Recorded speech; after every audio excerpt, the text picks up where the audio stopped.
¿Qué sucede cuando la realidad que conocemos se ve abruptamente trastocada por el más penetrante absurdo? ¿Cómo se supone que hemos de enfrentarnos a pruebas vitales tan imponentes como la pérdida de identidad, el rechazo social o la búsqueda de sentido en un mundo tan caótico? ¿Y qué revela nuestra reacción ante lo desconocido sobre nuestra propia naturaleza? Desde luego, esta serie de disyuntivas no suelen encontrar una salida concreta, un remedio técnico o una solución metódica. Y qué mejor ejemplo de ello que la vida y obra de uno de los escritores más influyentes de la literatura universal, Franz Kafka. Lo cierto es que el autor infravaloraba de sobremanera sus dotes como novelista, motivo por el cual le suplicó a su amigo Max Brod que incinerara sus escritos tras su muerte. Es evidente que esto no ocurrió, pues 100 años después estás escuchando esta historia. Irónicamente, esas líneas que consideraba dignas de olvido y repletas de mediocridad se han consagrado como insignes mitos contemporáneos que abarcan temáticas tan dispares como la ansiedad existencial, la filosofía absurdista, el infierno burocrático, la brutalidad física y psicológica y los conflictos paterno-filiales. Damas y caballeros, mi cometido a lo largo del presente documental será desgranar las principales enseñanzas filosóficas de una de sus obras magnas, La Metamorfosis. Sin más preámbulos, demos comienzo al espectáculo. A mi parecer, el arranque del libro es quizás uno de los más memorables para los lectores de diversas generaciones. Una mañana cualquiera, tras un sueño intranquilo, Gregor Samsa se despertó convertido en un monstruoso insecto. Efectivamente, la constitución antropomorfa del protagonista se desvaneció de un plumazo sin ninguna razón aparente. No obstante, su mente parecía estar más enfocada en los quehaceres y exigencias del día a día que en su fragosa transformación corporal. ¿Y por qué? A grandes rasgos, se describe la existencia de un hombre solitario, ocupado y absorbido en un empleo que repudiaba. Mientras tanteaba sus patas y antenas, el enigmático sujeto comenzó a reflexionar sobre su trabajo como comerciante de telas, caracterizándolo como, cito textualmente, un oficio repleto de relaciones humanas temporales y cambiantes que nunca provienen del corazón. Si no fuera porque debía hacerse cargo de la economía familiar tras la quiebra del negocio de su padre, ya habría dimitido hace tiempo. Todo ello nos indica que el personaje está sumergido en una rueda productiva de la que no parece poder salir en el corto y medio plazo. De hecho, lo que él pretendía y deseaba era continuar con sus funciones laborales, llegando incluso a sentirse culpable por el retraso de esa jornada. Dicho esto, ¿cómo reaccionó su familia ante aquella catastrófica desdicha? Desde su primera aparición, la madre evidenció un profundo interés y preocupación por la situación de su hijo.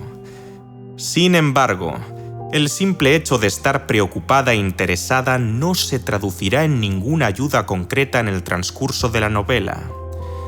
La señora Samsa, retratada como una mujer frágil, pasiva y sumisa, permanecerá entonces relegada a las directrices y opiniones de su marido y de su hija. Por su parte, el padre es expuesto como un señor frío, autoritario y violento, mientras que la hermana Greta pasará a demostrar cordialidad, cariño y empatía, a desarrollar progresivamente un pronunciado hartazgo y resentimiento hacia Gregor. Mientras intentaba moverse de la cama, el pobre hombre insecto se percató de que su jefe de oficina se había presentado en su domicilio sin avisar para averiguar el motivo de su ausencia injustificada. Sin pensárselo 2 veces, el protagonista trató por todos los medios de comunicarse tanto con él como con su familia, pero lo único que se podía escuchar detrás de la puerta eran sus vocalizaciones incomprensibles. Su voz era la de siempre, pero mezclada con un penoso y estridente silbido en el que las palabras sonaban de forma silenciosa. Cuando el gerente alcanzó a ver su nuevo estado físico tras abrir la puerta de su cuarto, se tapó la boca con la mano y retrocedió lentamente como si una fuerza invisible le estuviera empujando. El sinsentido alcanzó su punto álgido cuando Gregor se dirigió a su patrón como si nada hubiera pasado, tomando este percance como un contratiempo perfectamente resoluble. Paralelamente, la madre avanzó 2 pasos hacia adelante con ánimo de ayudar a su hijo, pero se desplomó con la cabeza caída sobre su pecho tras apreciar su cuerpo de cerca.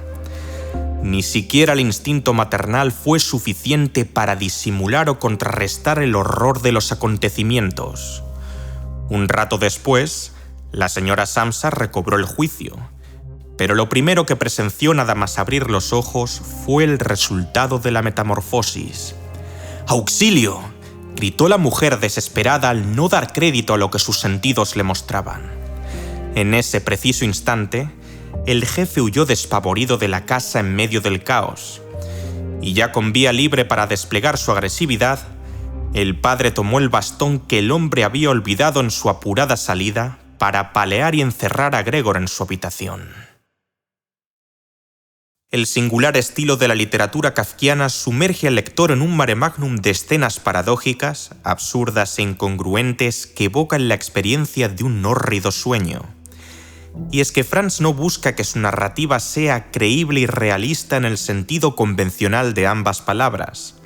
En su lugar, el autor decide presentar directamente una serie de fenómenos macabros y surrealistas que confieren a sus obras un tinte tan peculiar como intenso. Mismamente, la mutación del protagonista ocurre sin previo aviso ni explicación lógica. No se trata de un cambio que él haya experimentado conscientemente, sino durante un evento onírico indefinido y desconocido. Eso sí, el propio Kafka dejó una ventana abierta en lo que concierne a la libre interpretación de sus historias en el siguiente pasaje perteneciente a una de sus cartas a Felix Bauer. La verdad interna de un relato no se deja determinar nunca, sino que ha de ser aceptada o negada una y otra vez de manera renovada por cada quien. Habida cuenta de ello, todas las trazas alegóricas que mencionaré al correr del discurso no son más que un punto de vista particular entre los incontables análisis filosóficos y sociológicos que se han llevado a cabo. Al inicio del relato, Gregor conserva su mentalidad humana a pesar de su drástica transformación. Sorprendentemente, su principal inquietud no es su nueva forma corporal, sino la presión y el desgaste que supone su puesto de trabajo. De hecho, sus primeras quejas reflejan justamente su sufrimiento laboral. ¡Ay, Dios! ¡Qué cansada es la profesión que he elegido! Acorde a multitud de académicos, una resonancia bíblica impregnada en el libro tiene que ver con el sentimiento de culpa. Por cierto, una temática predominante en la literatura occidental. Aunque Adán y Eva mordieron la manzana del árbol prohibido que ofrece el conocimiento del bien y del mal, será el resto de la humanidad quien deba cargar con las consecuencias del castigo divino. Así pues, todos los seres humanos serían culpables de un pecado original sobre el cual no tienen control. Análogamente, Samsa es señalado con el dedo índice debido a una tragedia ajena a su voluntad.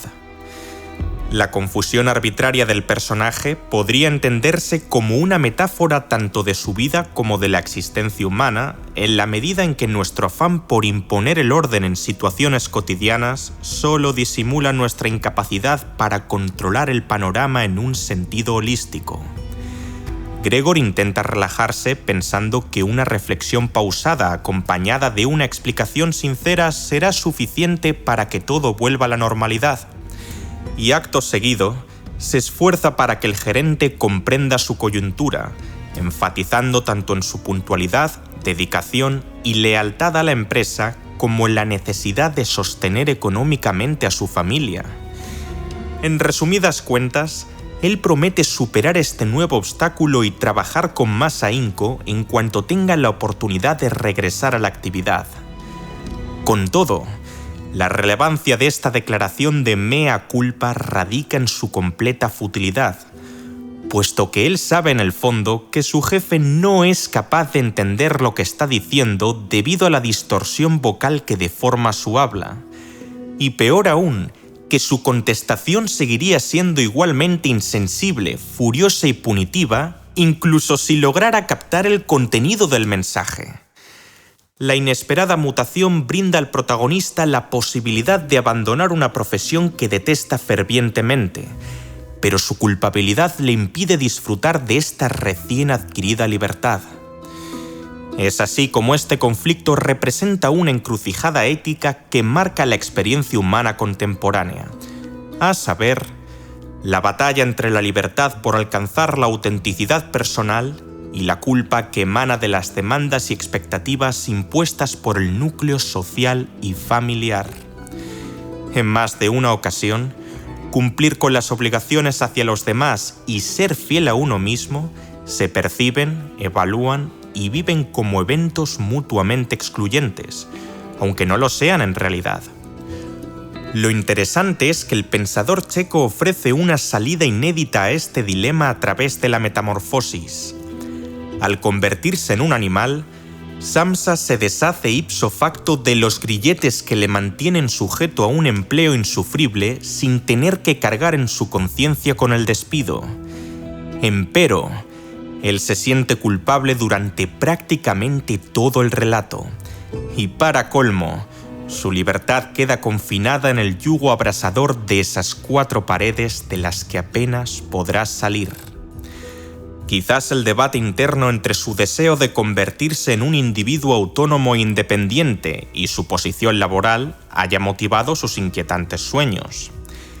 En relación con el apunte anterior, otra de las temáticas principales de la novela es la despersonalización del hombre bajo el imperativo de la utilidad en las relaciones interpersonales. En el seno de una sociedad previa al estallido de la Primera Guerra Mundial, muchos ciudadanos migraron del campo a la ciudad en medio de la creciente industrialización europea. Este contexto acentuó el desencanto con la vida moderna en un sistema que valoraba cada vez más a las personas por su capacidad de producir y generar riqueza. Y Gregor encarnó vívidamente esta sensación. La historia describe una dinámica familiar en la que uno de sus miembros es explotado dentro y fuera del hogar en beneficio de terceros, de suerte que acaba sufriendo privaciones en varios aspectos de su vida, desde el sueño regular hasta la riqueza nutricional, pasando por la independencia económica, la estabilidad laboral y los vínculos afectivos. En efecto, todo esto ya había deshumanizado a Samsa mucho antes de aquella fatídica mañana. A fin de cuentas, la obra refleja el llamado universal de ser reconocidos, apreciados y amados, no por lo que aportamos, producimos o representamos, sino por lo que somos. De ahí que la metamorfosis siga pareciendo tan actual a pesar de tener más de un siglo de antigüedad. ¿Quién soy yo más allá de mi labor profesional? ¿Y cómo puede uno mantener el sentido de identidad y redescubrir su valor intrínseco en sociedades obsesas con la productividad y el rendimiento? Quizás la mejor manera de profundizar en estas cuestiones sea avanzar hacia la siguiente sección. Tras los sucesos acaecidos, la familia optó por recluir a Gregor en su habitación. Y es que todos ellos preferían evitar que la señora Samsa entrase en el cuarto para que su salud física y mental no se viera comprometida. Por su parte, el padre se mantenía al margen de un hijo a quien odiaba cada vez más, así que Greta era la única que se encargaría de él. Dado que ya no podían contar con quien hasta entonces había sido su proveedor, la única alternativa era que los 3 sujetos activos se pusieran a trabajar, y así lo hicieron. Paralelamente, los hábitos y condiciones de vida del personaje principal se fueron insectificando poco a poco. En lo que a esto respecta, Gregor comenzaba a sentirse más cómodo durmiendo debajo del sofá, consumiendo alimentos en mal estado y trepando por las paredes y el techo. Sin mala intención, Greta propuso retirar los muebles del cuarto con objeto de fomentar la movilidad de su hermano mayor. No obstante, este acto contribuyó a acelerar su animalización, marcando así un punto de no retorno para todos.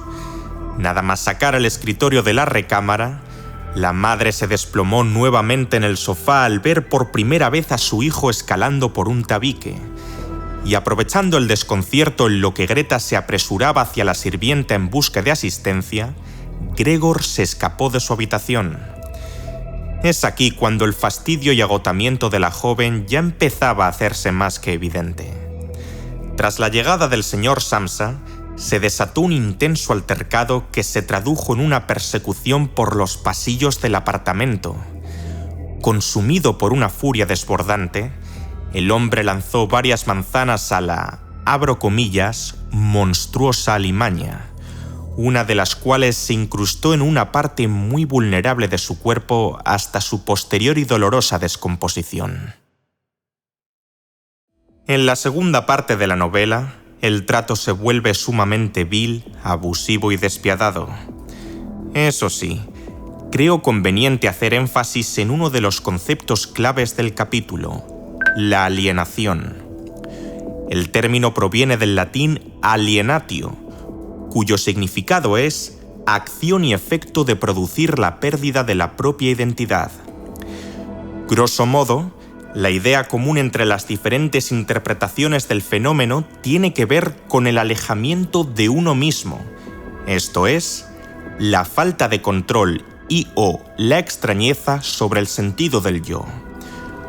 Lógicamente, el primer indicio alienador que ha de confrontar al protagonista se manifiesta a raíz de su transformación corporal. Al notar cómo la gente de su alrededor le toma por un bicho raro, una espantosa bestia y un ente insignificante, él empieza a identificarse como tal. En otras palabras, se produce una transición desde el germen de un pensamiento, idest, me siento un insecto, hacia una realidad tangible, idest, soy un insecto. Sin embargo, este sentimiento aprensivo deriva también de una profunda desconexión entre su identidad social y personal.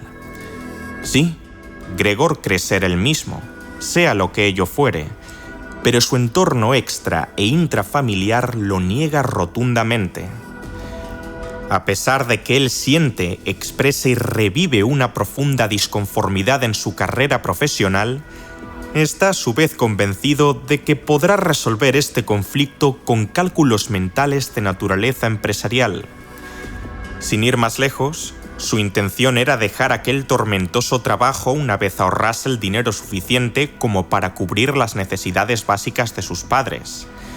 Con todo, no tiene la menor idea de qué estilo de vida le gustaría llevar cuando esto ocurra, ni mucho menos sabe quién es él realmente.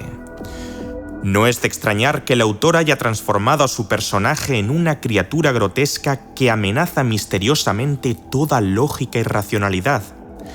Su verdadero yo es un gran misterio tanto para los demás como para sí mismo. Sí, su cuerpo se ha deformado tanto que ha terminado por desaparecer, pero Samsa ya formaba parte de la otredad mucho antes de convertirse en una cucaracha, un escarabajo o cualquier otro tipo de invertebrado. La diferencia es que su complexión actualizada hace mucho más visible su condición de forastero, de paria, de alien. Su nueva forma alienada parece confirmar físicamente esta realidad latente, y para más Inri, descartar la posibilidad de que este sujeto vuelva a pertenecer al núcleo social preservando cualquier atisbo de personalidad propia.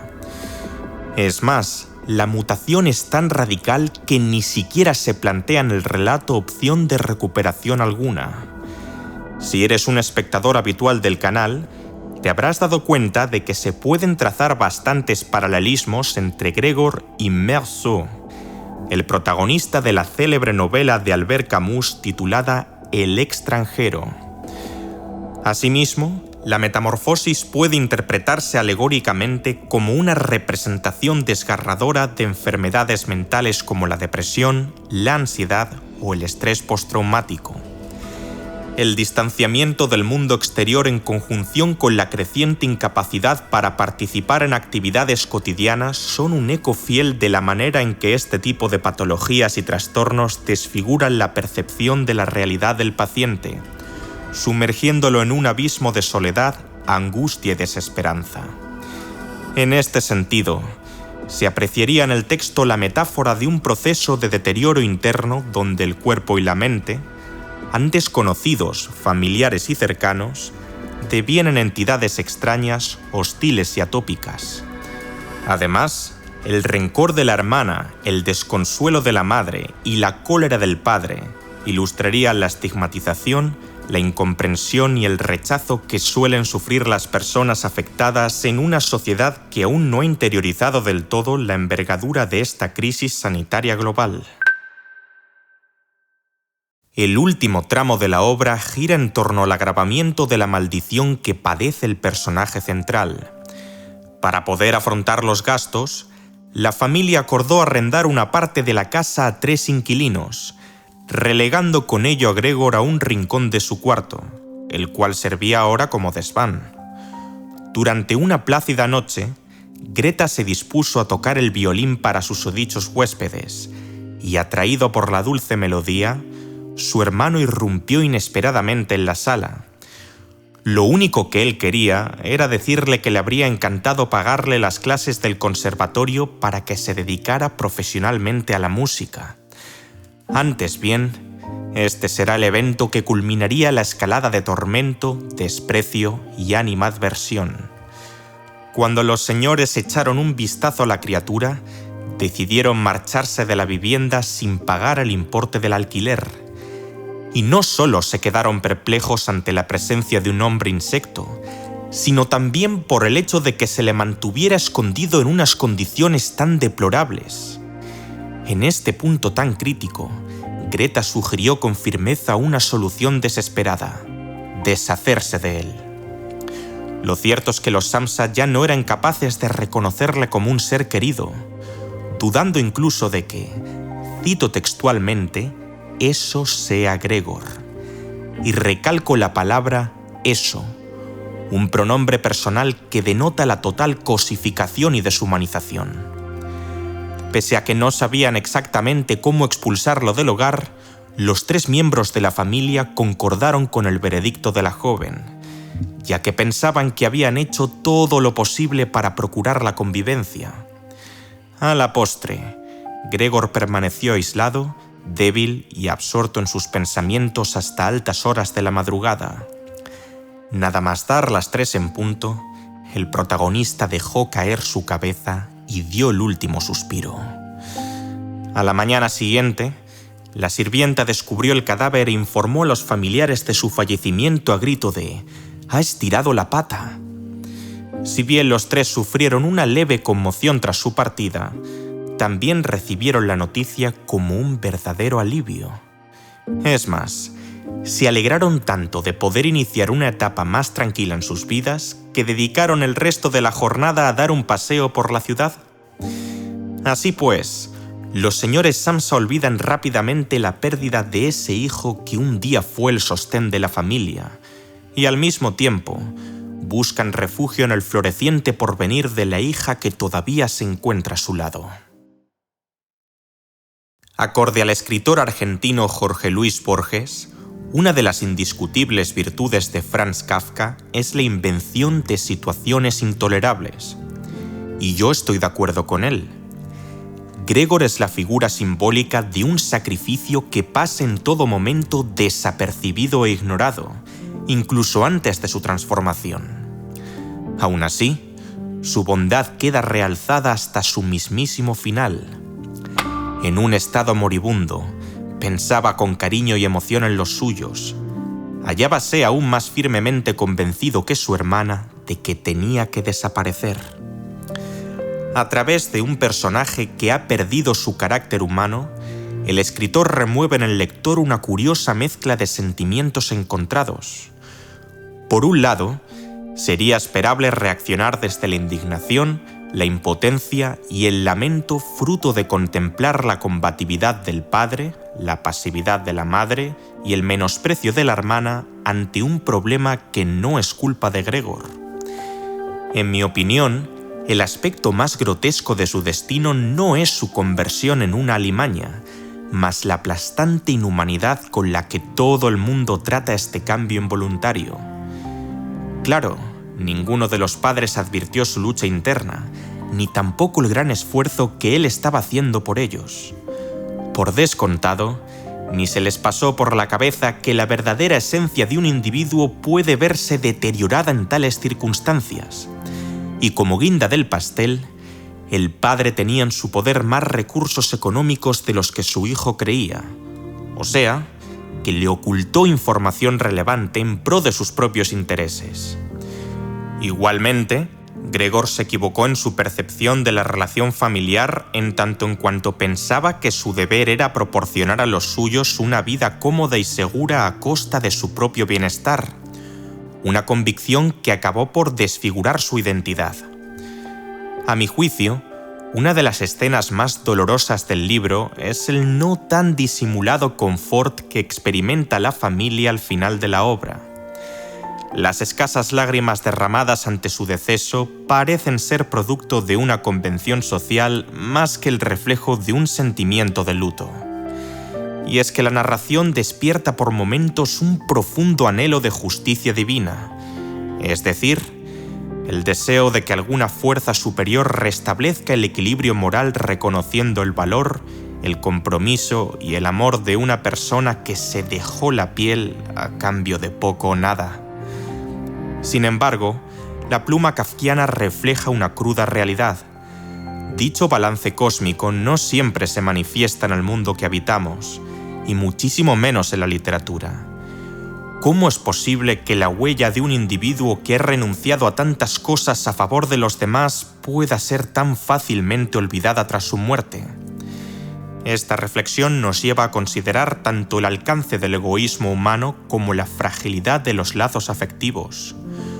Por otro lado, el relato puede despertar la compasión, la solidaridad y el respeto que la vorágine de la vida posmoderna ha descuidado y perdido en los últimos años, aun en el marco de esta historia tan lúgubre.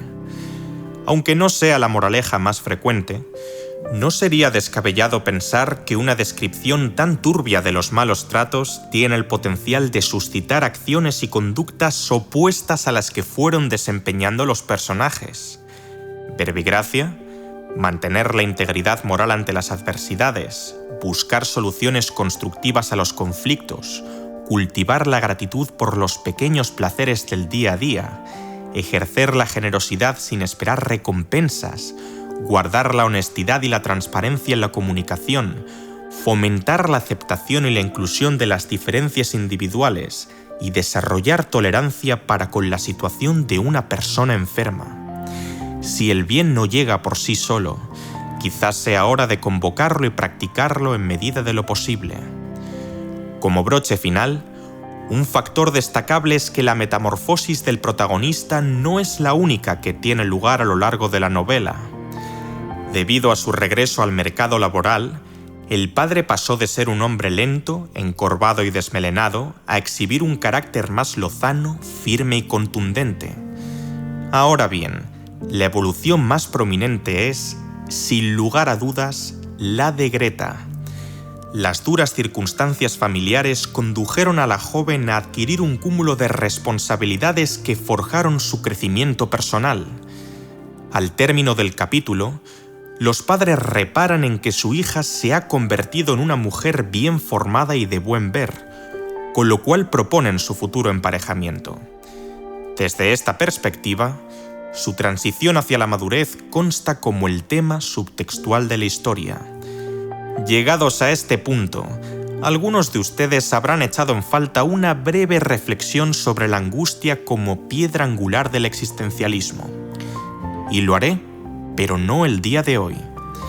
En caso de que el presente vídeo alcance la cifra de 6.000 me gusta y una gran parte de la audiencia así lo exprese en la caja de comentarios, me pondré manos a la obra con el análisis filosófico de otro diamante en bruto del escritor checo para indagar en esta cuestión: el proceso. Entretanto, recomiendo encarecidamente al oyente la visualización del documental titulado 3 relatos de Franz Kafka, con miras a proseguir con su exploración de este genio literario a través de sus cuentos cortos. Por lo pronto, me despido con una de mis citas favoritas del autor a modo de síntesis: empieza con lo que es correcto, en lugar de con lo que es aceptable.